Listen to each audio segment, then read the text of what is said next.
Primero, ¿qué es una diagramación o qué es la diagramación? Es representar gráficamente hechos, situaciones, movimientos, relaciones o fenómenos de todo tipo por medio de símbolos que clarifican la interrelación entre diferentes factores y unidades administrativas, así como la relación causa y efecto que prevalece entre ellos.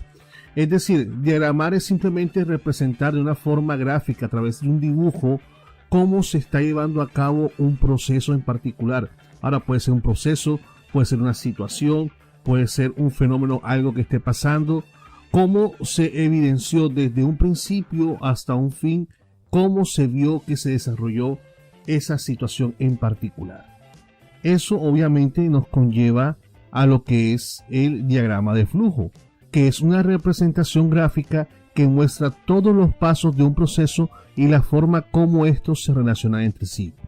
Entonces, entendemos por diagrama de flujo toda representación, todo dibujo, toda muestra que nos permita entender un proceso desde su principio hasta fin a través de una serie de símbolos, a través de una serie de dibujos que representan o tienen su respectivo significado y que nos dan a entender cómo funciona ese proceso.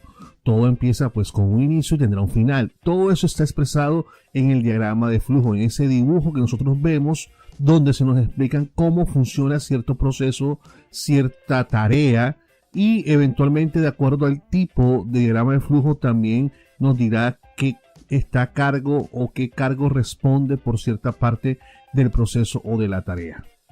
Ahora, ¿cuáles son las ventajas de una diagramación o de un diagrama de flujo? Primero, es la mejor forma de describir un proceso, es una forma muy práctica de describirlo y de entenderlo.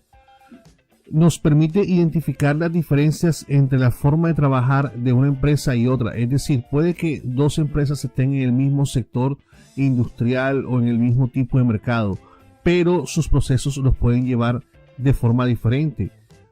Hablemos, por ejemplo, de un banco. ¿Sí? Un banco puede estar en un sector financiero, dos bancos pueden estar en un sector financiero, pero ambos pueden llevar su proceso de cartera, por ejemplo, o de cobro de cartera de manera diferente. Aunque ambos son bancos, ambos están en el mismo sector, en el mismo mercado, pero su forma de llevar a cabo el proceso de cobranza de cartera es diferente. Entonces nos ayuda a distinguir entre una empresa y otra. Descompone en partes procesos muy complejos y esto permite o facilita su comprensión, sobre todo para aquellas personas que están llegando a un cargo cuando se les está haciendo una inducción o quieren preguntar cómo funciona un proceso en particular al cual ellos usualmente no tienen acceso o no conocen. Con una diagramación, con un diagrama de flujo, les va a ser muy fácil entender. Esto se asemeja mucho, por ejemplo, cuando llegamos a una empresa y no conocemos cuál es su estructura. Cuando vemos el organigrama, que es un tipo de diagrama, entendemos de una forma muy general cómo funciona esto. Esto es lo mismo, es la misma comparación, la misma situación. Visualización clara de cómo hacerse un proceso versus ahora. Es decir, podemos tener dos diagramas, dos diagramaciones, dos diagramas de flujo. Uno en el cual nos dice cómo se está haciendo actualmente y otro inclusive nos puede mostrar cuál sería la mejor forma de hacer este proceso a través de un nuevo diagrama o de una modificación del diagrama actual. Obviamente, al modificar un diagrama, la idea es que se modifique el proceso, no solamente algo en un dibujo, en un papel. No, la idea es que si se modificó es para hacer un cambio en el proceso real. Objetividad en la interpretación personal de las actividades. Al tener un diagrama y este diagrama al estar estandarizado, su interpretación, no hay ocasión a opiniones personales o a interpretaciones personales porque los símbolos son estándares. Los símbolos están estandarizados a nivel internacional, al igual que su significado. Y por lo tanto, todo esto aporta una mejor facilidad a la comprensión de cualquier tipo de proceso. Veamos los tipos de símbolos en los cuales comúnmente podemos encontrar en un tipo de diagrama o en un diagrama de flujo. Tenemos la figura y al lado el significado. Entonces comenzamos. Tenemos el rectángulo ovalado, o algunos lo llaman incluso círculo alargado. Indica el principio o fin de un proceso. Puede ser acción o se puede usar para indicar una unidad administrativa o persona que recibe o proporciona la información. Eso es importante aclararlo en el diagrama. Tenemos el rectángulo, describe una actividad. Esta actividad significa pues las funciones que tiene una persona o las personas involucradas en un procedimiento. Tenemos este símbolo que es el rectángulo modificado tipo ola, que nos representa un documento que en general pues pueda, ya sea que este documento entre, se utilice, se genere o salga del proceso o del procedimiento. El rombo significa una decisión o una alternativa. Indica un punto dentro del flujo en el que se debe tomar una decisión entre dos o más alternativas.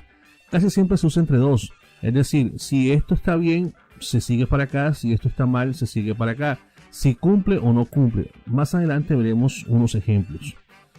Tenemos el triángulo invertido, que implica archivo, indica que se guarda un documento en forma temporal o permanente. Tenemos este cuadrado con punta de triángulo invertido, que es un conector de página, representa una conexión o enlace con otra hoja diferente en la que controla el diagrama de flujo. Tenemos el círculo, que es un conector, representa una conexión o enlace dentro del diagrama de flujo con otra parte lejana del mismo. Tenemos este cilindro tipo 3D, que tipifica lo que es una base de datos. Es un punto de archivo donde se retiene temporalmente la información en espera que se cumplan otras condiciones para continuar el proceso.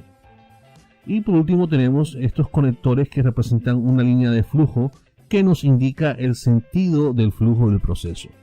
Estas son las figuras más comunes dentro de una diagramación o dentro de un diagrama de flujo. Ahora, miremos cuáles son los pasos para diagramar en un proceso.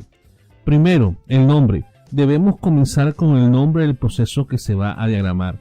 Esto debe estar bien claro. Debemos saber cuál es el proceso, cuál es incluso el macroproceso, debido a que un grupo de procesos pues formará un macroproceso. Tenemos que tener bien claro cuál es el proceso que se va a diagramar. El encabezado. Se debe especificar si se trata de un diagrama actual, como lo habíamos dicho anteriormente, o de uno propuesto. Es decir, si se va a diagramar el proceso como se realiza actualmente o si se está proponiendo una mejor forma de hacerlo. El símbolo de inicio. Se debe comenzar con el respectivo símbolo de inicio, que es el rectángulo ovalado, el cual indica inicio. Este mismo símbolo se usa para indicar el final, colocando en su interior la palabra fin. Flechas. Se usan flechas para indicar el sentido en que se debe leer el diagrama. Estas flechas nunca deben cruzarse. El sentido. El sentido en que se diagrama usualmente es de arriba hacia abajo y de izquierda a derecha. Las salidas. Cada uno de los símbolos o de cada símbolo solo puede salir una sola flecha, aunque puedan llegar a varias, exceptuando el rombo, el cual denota una decisión, al que pueden llegar varias flechas, pero siempre deben salir dos flechas, una con el sí y otra con el no. La página. Cuando se requiere cambiar de página, se usa un símbolo pequeño en forma de conector con una letra interior que indica hacia cuál página se dirige el control del flujo del diagrama.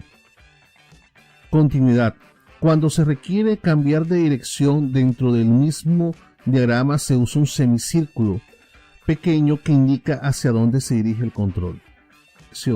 Ninguna ruta puede quedarse incompleta. El diagrama de